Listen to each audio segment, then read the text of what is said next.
Potato chips.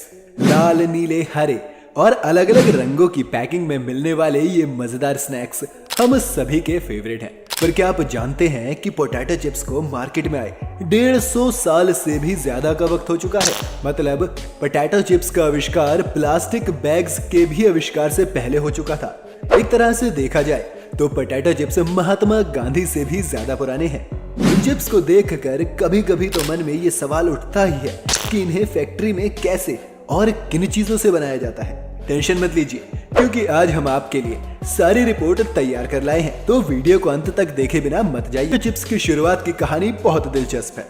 1853 में New York के Saratoga springs इलाके में एक रेस्टोरेंट हुआ करता था, जहां पर एक बार एक कस्टमर ने कंप्लेंट कर दी कि रेस्टोरेंट की फ्रेंच फ्राइज बहुत ज्यादा मोटी हैं। शेफ ने अपने कस्टमर का ख्याल करते हुए उसे पतली फ्रेंच फ्राइज बना कर दी, लेकिन उस आदमी की शिकायत दूर नहीं कर पाया। उसे अब भी फ्रेंच फ्राइज मोटी ही लग रही थी, तो शेफ ने फिर से फ्रेंच फ्राइज को पतला किया, लेकिन वो आदमी अभी भी संतुष्ट नहीं हुआ। अब शेफ को गुस्सा आ चुका था, पर वो कस्टमर को तो कुछ नहीं कह सकता था, इसलिए उसने इस बार चिढ़कर आलू को बहुत ज्यादा पतला काट दिया और उस आदमी को सर्व किया, और बस दुनिया के पहले पोटैटो चिप्स का आविष्कार कर डाला। जी हाँ, पोटैटो चिप्स के बाद लोगों में इस कदर छा गए कि जब दूसरे विश्व युद्ध में राशन की कमी पड़ने लगी तो अमेरिका की सरकार ने पोटैटो चिप्स की मैन्युफैक्चरिंग रोक दी, ये कहकर कि जंग के दौरान भूखमरी की हालात पैदा ना हो, इसलिए वो सिर्फ जरूरी चीजों का ही बनना अलाउ कर सकते हैं। अब इस बात पर जगह जगह पर लोगों ने धरना देना शुरू कर दिया और आखिरकार हार कर सरकार को पोटैटो चिप्स को एसेंशियल फूड आइटम डिक्लेयर करना पड़ा। पोटैटो चिप्स बनाने की टेक्नोलॉजी आज काफी ज्यादा विकास कर चुकी है। 1930 के दशक में जब पोटैटो चिप्स बिकते थे तो उनके साथ ये समस्या थी कि वो जल्दी से हवा में खराब हो जाते थे। कंपनियों को अगले 10 साल इसी बात को समझने में लग गए कि चिप्स को एयर टाइट पैकेट्स में सील करके बेचना है। 40 के दशक से पैकेजिंग बेहतर हो गई और उसके बाद आई उसमें नाइट्रोजन गैस भरने की प्रथा। हाँ, वही नाइट्रोजन जो चिप्स के पैकेट में चिप्स से ज्यादा होती है। हम चाहे इससे जितनी भी नफरत कर ले, पर सच तो ये है कि इस गैस की वजह से ही चिप्स बाहर की ऑक्सीजन से रिएक्ट नहीं करते और खराब होने से बच जाते हैं। पोटैटो चिप्स के मामले में टेक्नोलॉजी शुरुआत में बहुत धीरे धीरे आगे बढ़ रही है। 1853 से 1950 के दशक तक इन पोटैटो चिप्स में इस्तेमाल किए जाने वाले आलू को भी हाथ से ही छीला जा रहा था। आज एक मशीन दिन भर में 700 से 800 टन आलू हर शिफ्ट में छील देती है। जी हाँ, अब चलते हैं इसे बनाने के प्रोसेस पर। लेस जैसी पोटैटो चिप्स कंपनी इस काम के लिए खास वो आलू इस्तेमाल करती हैं जिनमें स्टार्च हो, जिससे चिप्स में क्रंच रहे। ये आलू खेतों से बड़े बड़े ट्रक्स में फैक्ट्रीज में लाए जाते हैं। इन्हें ट्रक से अनलोड करने के बाद 3 कन्वेयर बेल्ट्स की मदद से आगे भेजा जाता है, जो इन्हें एक रोलर पर लाकर छोड़ देती हैं। यहाँ इस आलू की छटनी होती है। जिस भी आलू का डायामीटर 1.5 इंच से कम होता है उसे बाहर कर दिया जाता है और बढ़िया बढ़िया आलू आगे चले जाते हैं, जहाँ इन्हें पानी से अच्छी तरह साफ किया जाता है। साफ होने के बाद इन्हें पीलर में भेजा जाता है, जहाँ आलू का बाहर का छिलका अलग किया जाता है।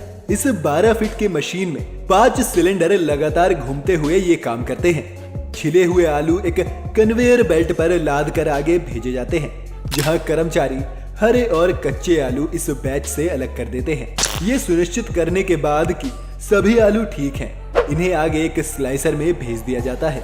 अब ये स्लाइसर 260 आरपीएम की स्पीड से चलता है, जो आलू की बेहद ही पतली स्लाइसेस को काटने के लिए जरूरी है। चिप्स का टेस्ट इन स्लाइसेस पर बहुत ज्यादा डिपेंड करता है।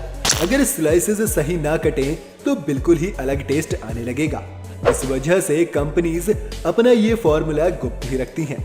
ये स्लाइसर 1 मिनट में 10,000 स्लाइसेस निकालता है, जिन्हें नीचे पानी में छोड़ दिया जाता है। इन स्लाइसेस को धोने से इनके ऊपर का एक्स्ट्रा स्टार्च निकल जाता है। अगर ऐसा ना किया जाए तो चिप्स सख्त हो जाएंगे और उन्हें खाने में मजा नहीं आएगा। एक बार फिर से इन स्लाइसेस को नहलाने के बाद रोटेटिंग ड्रम्स की मदद से इन्हें उठाकर सुखाया जाता है। पूरी तरह सूख जाने के बाद अब ये चिप्स तैयार हैं फ्राई होने के लिए। चिप्स को फ्राई करने के लिए वेजिटेबल ऑयल या फिर कॉटन सीड ऑयल का इस्तेमाल किया जाता है। चिप्स को फ्रायर में भेजते वक्त तेल का तापमान 350 डिग्री तक होता है और ये 3 मिनट तक इन्हें ऐसे ही फ्रायर में छोड़ देते हैं। जिसके बाद ये ऑटोमेटिकली बाहर आ जाते हैं। नहीं, अभी चिप्स पूरी तरह बनकर तैयार नहीं हुए हैं, अभी तो इनमें फ्लेवर्स ऐड करना बाकी है। बाहर आए हुए चिप्स को एक बकेट एलिवेटर ऊपर ले जाता है। यहाँ पर बड़े बड़े रोटेटिंग बैरल्स के अंदर चिप्स को भेजा जाता है। चिप्स बैरल के अंदर घूमते रहते हैं और ऊपर से उन पर पहले से तैयार किया जा चुका फ्लेवर डाल दिया जाता है। बैरल्स के लगातार घूमते रहने की वजह से सब जगह बराबर मात्रा में फ्लेवर डल जाता है। इन बैरल्स के साथ ये सावधानी भी बरतनी पड़ती है कि बैरल्स की स्पीड कम ही रहे। अगर इन बैरल्स को तेजी से घुमा दिया जाए तो चिप्स टूट भी सकते हैं, और टूटे हुए चिप्स किसको पसंद होते हैं। अब इसके बाद आते हैं दो मेन प्रोसेस। पहला है पैकेजिंग और दूसरा है टेस्टिंग। पैकेजिंग बहुत ही सिंपल है। चिप्स को पैकेट्स में पहले एक पर्याप्त मात्रा में भरा जाता है, जिसके बाद इनमें नाइट्रोजन गैस ऐड कर दी जाती है और इन्हें एयर टाइट कर दिया जाता है। फिर इसी में से कुछ पैकेट्स को सैंपल के तौर पर उठा लिया जाता है। अब आपको लग रहा होगा कि चिप्स को टेस्ट करना कौन सी बड़ी बात है, लेकिन आपको बता दें कि लेज कंपनी अपनी टेस्टिंग को काफी सीरियसली लेती है। इसलिए चिप्स को दो अलग अलग तरह से टेस्ट किया जाता है। पहले एक टेस्टिंग प्रोफेशनल चिप्स को उनके स्वाद के आधार पर जज करता है और उसके बाद ये देखा जाता है कि क्या चिप्स को बाइट करने पर एक क्रंची साउंड आ रही है क्या। इस टेस्ट में ये भी ध्यान रखा जाता है कि ये चिप्स बिल्कुल भी सख्त ना हो और उन्हें तोड़ने में कम से कम एफर्ट लगाना पड़े। प्रोफेसर विलियम ई ली एक केमिकल बायोमेडिकल इंजीनियर हैं, जिन्होंने अपनी जिंदगी चिप्स और उनकी क्रंच की टेक्नोलॉजी को समझने में लगा दी।